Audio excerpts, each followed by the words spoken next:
গতকাল যখন সুমনদা আপনার এখান থেকে চলে গেলাম তখন মন ভরা আশা নিয়ে গিয়েছিলাম। তার কারণ কালকে যে ঘটনা দেখেছিলাম সেটা আমি বলবো মিরাকেল। আপনি যে কাজটা করতে পেরেছিলেন সেটা মিরাকেল করতে পেরেছিলেন। কালকে দেখেছিলাম যে অভিজিৎ বাবুর হাত থেকে এই রায় প্রথম বেরিয়েছিল, এই পুরো ঘটনাটার সূচনা হয়েছিল, তার একটা মানবিক মুখ আমরা দেখেছিলাম। যদিও তিনি একজন রাজনীতিবিদ, কিন্তু তার একটা মানবিক মুখ দেখেছিলাম।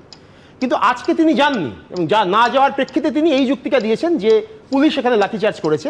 কিন্তু তিনি আজকে এসএসসি অফিসে গিয়েছেন, তার সঙ্গে শিক্ষকেরাও ছিলেন, তার সঙ্গে আরও বেশ কিছু লোকজন ছিলেন, তা নিয়ে তিনি এসএসসি অফিসে সেখানে গিয়েছেন। সেখানে অন ক্যামেরা তিনি কাগজকে ছিঁড়ে ফেলেছেন। যখন ঘটনাটা ঘটলো সুমনদা তখন যেটা মনে হলো সেটা হচ্ছে যে মানবিক অভিজিৎ বাবু কোথাও রাজনীতিক অভিজিৎ বাবুর কাছে হেরে গেলেন। নেপথ্যে কি এরকম কিছু ঘটলো যে তার যে দল, সেই দলের তরফ থেকে গতকাল রাতেই তার উপর এমন কোনো চাপ তৈরি করা হলো, এমন কোনো চাপ সৃষ্টি করা হলো যে এটার কোনো সুষ্ঠু সমাধানের দিকে যে এগোচ্ছে এবং সেটা যে এগোতে পারে, কালকে শিক্ষামন্ত্রীর সঙ্গে তার যে কথোপকথন তার মধ্যে দিয়ে, এবং তারও আগে নেতাজি ইঙ্গের যে সভা, সেখানে মুখ্যমন্ত্রীর যে সরাসরি বলা যে আমরা এদের পাশে আছি, আমরা এদের পাশে থাকবো এবং আমরা একটা পথ বার করার চেষ্টা করছি, এই যে মানবিক পথে এগোনোর কথা, সেইটা কি কোথাও রাজনীতিবিদ যে অভিজিৎ বাবু তিনি কি হেরে গেলেন তার সামনে? তাহলে নেপথ্যে কারা কাজ করলো?